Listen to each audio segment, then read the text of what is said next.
I have some explaining to do, guys. In the past month, I moved, I built a wedding ceremony, I got married at said wedding ceremony, I went on a honeymoon for said wedding, and I also got into fly fishing. So 5 big things, which by the way, fly fishing is very fun. If you guys want to see any videos of fly fishing on the channel, I'm still totally a rookie, but it's really fun.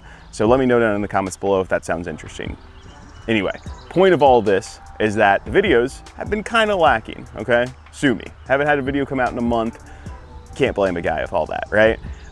And subsequently also with no videos, I haven't been shooting my bow a whole lot, which I can make excuses as to why not. I just kind of have gotten lazy, and with all the stuff going on, I've neglected my sweet little Darton over there. But now that's all over, now that we're all kind of settled down from the crazy month of May, I want to get back into my top shooting condition that I know that I can be in and that I should be in this time of year. And it makes me mad knowing that where I'm at normally this time of year with shooting, I'm not at right now. So in all of this, I was thinking about the drills that I normally put myself through to kind of fast track your shooting ability and fast track getting back into proper shooting shape, or at least just where you want to be as a good baseline of archery. And I thought about the 5 drills that I would recommend for myself and figured I'd make a video about it because they're 5 drills that I believe will make you better at archery if you start doing them. So this is not necessarily like a beginner archer video. This is maybe if you take a couple months off shooting after hunting season and you're wanting to get back into it here, you just haven't shot your bow in a while and you're wanting to get back into it, or if you just want some drills to do because you feel like your practice has just been kind of bland recently and you want to spice it up a little bit. So we're going to go over these 5 drills here. The first one you all have probably heard of, but let's get right into it. Okay, for the first drill, you can see me standing this close to the target, so you probably already know that the first drill I'm going to recommend is blank bailing, but not for the reasons that you think. I don't think that this is really a good method or a good drill to get you, down in your shooting process and get you ready to go and not punch the trigger. No, I don't think you should spend a ton of time blank bailing. Honestly, if you have like a week to get back into shooting shape, I think that this should maybe be a half of your first day shooting is blank bailing. The main reason why I blank bail is to get back into the draw cycle and to get used to my bow, because I don't want to distract myself by needing to focus on the draw cycle, needing to focus on the hump, getting into the back wall, anything like that when shooting my bow. I just want to be able to focus on the other drills that we have that we're going to go over here. So the main thing to do with blank bailing is you literally stand right in front of a target, you don't aim, and all I'm doing for this is just getting used to how my bow feels. And it's as simple as just drawing back, getting into proper anchor, going through with your shot process, and putting an arrow in the target. That's it. Do this like 50, 60 times and you'll be used to your bow.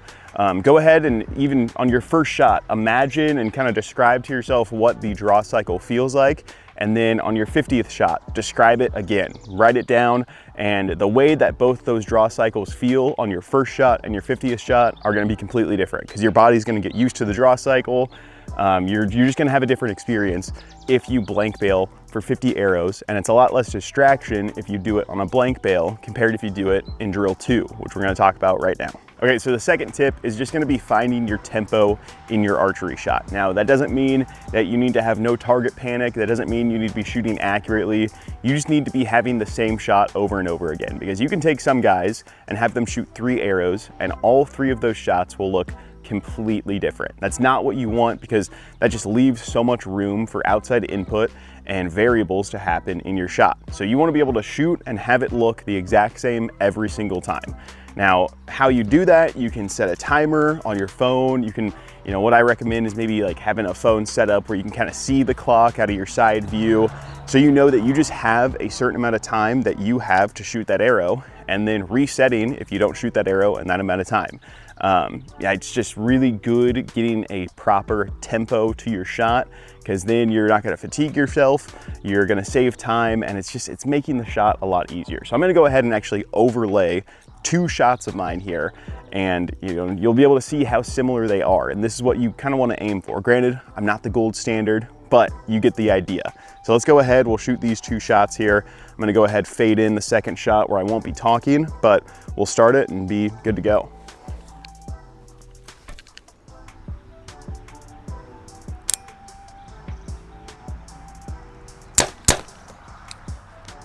There we go. Okay, so, I mean, hopefully those shots lined up pretty good. They felt like they broke about the same amount of time. And the good thing with, you know, hurrying up your shot and, you know, fitting it into a certain window of time is that, I mean, I could have taken that, you know, what was that, 15 seconds to make one shot, but my fatigue is so much greater if I do that, that the second shot is gonna feel so much of a drag trying to shoot it, where if you can fit 2 shots or, you know, a couple shots into a smaller window of time and kind of rush yourself, not too much where you're forgetting stuff, but just getting yourself used to shooting within a certain tempo, it helps a lot. And it actually is really gonna help with tip number 3. So let's get right into that. Okay, tip number 3 and 4 actually kind of combo together, and they're definitely targeted more towards the bow hunting audience. So if you're one of those nerds that just shoots target archery, I'm kidding, by the way, but these tips aren't for you, okay? So the thing that's really gonna help you in a hunting scenario that you can implement into your drills is speeding up your shot. So you have your tempo, right? In an ideal scenario, a deer or a turkey or an elk or anything like that's gonna walk out, and you're gonna be able to say, okay, let's start my shot process. Let's go through however much time it's gonna take and be good to go to get that animal on the ground and get an arrow in it, right?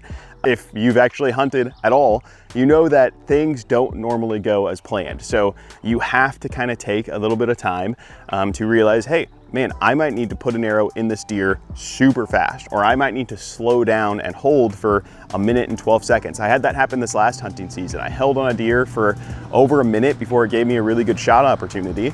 And you know, it's just the way that things go sometimes. So now how you gauge how fast you are is gonna change, you know, just depending on what you want it to be. You could have a buddy time you, you could set a timer on your phone, you could record yourself and see how fast you can shoot. But you want to do it all accurately. That's the important thing. And if you want to mix it up and sit down like you're in a ground blind, or throw your saddle onto a tree and shoot off of a tree, you know, the more the merrier, as long as you can get yourself really in the hunting sense and putting yourself in the mindset of, hey, this is how this might go in a hunting situation. It will get you ready for the real thing. So let's go ahead. I'm gonna go ahead and just shoot a fast arrow here and show you what it would look like.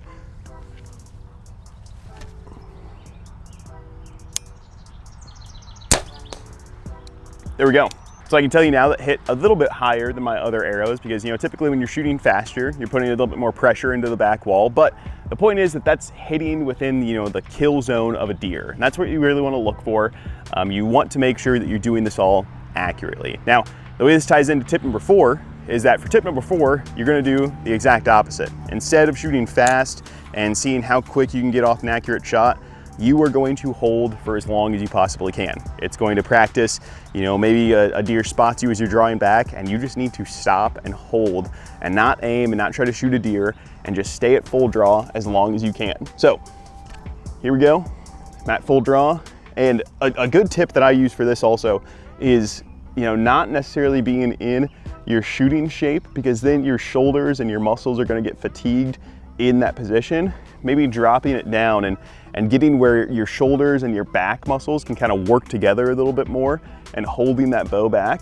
Like I'm kind of compressing my front shoulder here so my lats are taking over a little bit more, but just being in a position where you can hold back for a really long time and just let those muscles really sink in, feel it. You know, the deer's looking at you and he's just absolutely froze up. And then once that deer starts to move, once you're back in a shooting position and you can actually get a good shot opportunity, you work through on your shot, you make it break. Simple as that. Holding for a really long time, just being able to have practice so that the first time you need to hold on an animal for over 1 minute, it's not the first time that you have held your bow for over 1 minute. You know, just being prepared. So that's tip number 4. And it kind of, you know, like I said, pairs together with tip number 3 pretty well. But yeah, practice shooting fast and practice shooting really slow. Now, the 5th and final tip is going to be more so towards the end of when you're getting back into shooting and you're really used to it, you feel like you're accurate, and you really just want something to test yourself. And that's going to be just shooting one and done. And what I mean by that is you get all ready, you drive out to the range, you're good to go, you are ready to shoot, but you need to earn it still. So you're going to shoot one arrow at a distance that, you know, whatever you want to set that's challenging. And if you make that shot, if you hit where you're aiming, if you hit within, you know, a certain size on the bullseye, then you get to keep shooting. But you have to kind of have the conviction, you have to be ready to say to yourself, hey, if I don't hit this, I'm gonna be done shooting, because it's very rare that you get more than one shot opportunity on an animal when you're bow hunting. So being able to make one shot count is very important. So I'm gonna go ahead, put an arrow at 50 yards here, and if I don't make it, I'm gonna go ahead and get this out of the way here before I shoot. If you guys found any of these tips useful, go ahead, like the video, comment down below if there's any other tips that you guys use. I like the comment section being a pool of knowledge from all my viewers. So if there's something that I didn't say that you guys find super useful and you think other people should know, go ahead, spew it down below. If this is the first video of mine that you've seen, make sure you guys subscribe. I love seeing new subscribers. I love seeing new people who are regulars in the comment section, liking the videos, watching the videos. I just love it. I'm very glad that I'm back and making videos, and I'm looking forward to the summer, guys. Summer is gonna be great. Hunting season is gonna be phenomenal.